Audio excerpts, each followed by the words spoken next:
নারায়ণগঞ্জের মেঘনাঘাটে এখন মহাসড়কের যান চলাচলে নজর রাখছে কৃত্রিম বুদ্ধিমত্তা। বসানো হয়েছে ঢাকা চট্টগ্রাম মহাসড়কে এআই প্রযুক্তি নির্ভর অটো ফাইন সিস্টেমের ডেটা সেন্টার। নির্ধারিত গতিসীমার বেশি গতিতে গাড়ি চালানো, উল্টো পথে চলাচল, অবৈধ পার্কিং সহ বিভিন্ন ট্রাফিক আইন লঙ্ঘন শনাক্ত করবে এই প্রযুক্তি। আইন ভাঙলেই ক্যামেরায় ধরা পড়বে গাড়ির নম্বর। এরপর পুলিশের হস্তক্ষেপ ছাড়াই স্বয়ংক্রিয় প্রক্রিয়ায় শুরু হবে মামলা ও জরিমানার কার্যক্রম। নিবন্ধিত গাড়ির মালিকের মোবাইল ফোনে এসএমএস এর মাধ্যমে পাঠানো হবে মামলার তথ্য ও জরিমানার পরিমাণ। ঢাকা চট্টগ্রাম মহাসড়কে এআই প্রযুক্তির অটো ফাইন সিস্টেমের মাধ্যমে চাঁদাবাজি বন্ধ হবে বলে জানিয়েছেন স্বরাষ্ট্রমন্ত্রী সালাউদ্দিন আহমদ। মহাসড়কে যে চাঁদাবাজি হয় সেটা মালিক পক্ষ থেকে হোক, শ্রমিক ফেডারেশনের পক্ষ থেকে হোক বা পুলিশের পক্ষ থেকে হোক, সবকিছু ক্যামেরায় যেহেতু রেকর্ডেড থাকবে, আশা করি এই প্রবণতাটা কমবে এবং আমি বিশ্বাস করি জনগণের সহযোগিতায় আমরা মহাসড়কে চাঁদাবাজি বন্ধ করতে পারব।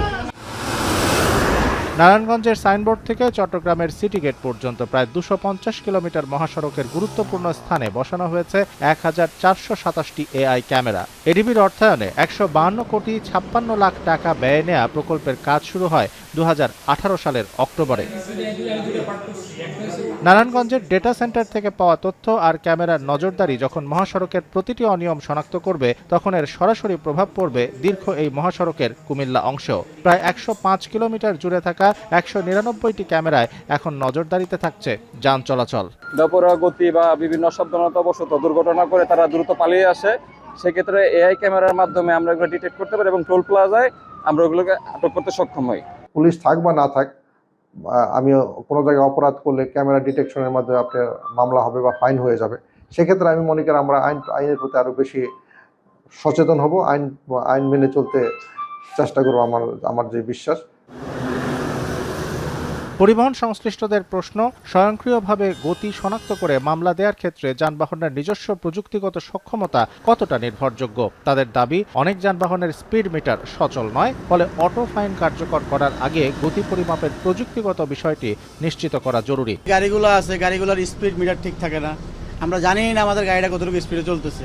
আমরা আমাদের আন্দাজ অনুযায়ী চালাই, যতটুকু আমরা কন্ট্রোল করতে পারি নিজেরা, আমরা অতটুকু স্পিডে চালাই। মামলা হয়নি, 80 কিলোমিটারের বেশি স্পিড গাড়ি চালাইলে মামলা দিচ্ছে, কিন্তু সরকার 80 কিলোমিটার চালানোর মতো রাস্তা করে দেয়। আমরা 80 কিলোমিটার গতিতে গাড়ি চালাবো, যদি 80 কিলোমিটার গতিতে গাড়ি না চালাতে পারি তাহলে আমরা ওভার স্পিডে চালাতে হয়।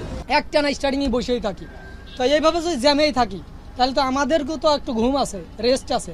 এইগুলো আমার মূল কথা হচ্ছে, সড়ক আপনি যেটা সড়ক আইনে আছে অবৈধ স্থাপনা থাকবে না, এগুলো উঠাই দেন। কৃত্রিম বুদ্ধিমত্তার ক্যামেরা চালু হচ্ছে, আপনারা রাস্তায় গাড়ি চালাইলে ওভার স্পিডে গাড়ি চালাতে পারবেন না, রং সাইড দিয়ে গাড়ি চালাতে পারবেন না, নো পার্কিং প্লেসে আপনি গাড়ি থামাইতে পারবেন না।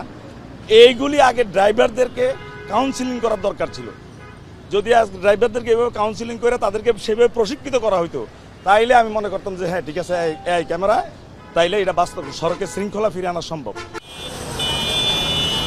তবে হাইওয়ে পুলিশের ভাষ্য, প্রযুক্তির ব্যবহার বাড়লে কমবে সরাসরি হস্তক্ষেপের সুযোগ। ফলে আইন প্রয়োগের স্বচ্ছতার পাশাপাশি পুলিশের বিরুদ্ধে হয়রানি বা অযাচিত মামলা দেওয়ার অভিযোগও কমবে।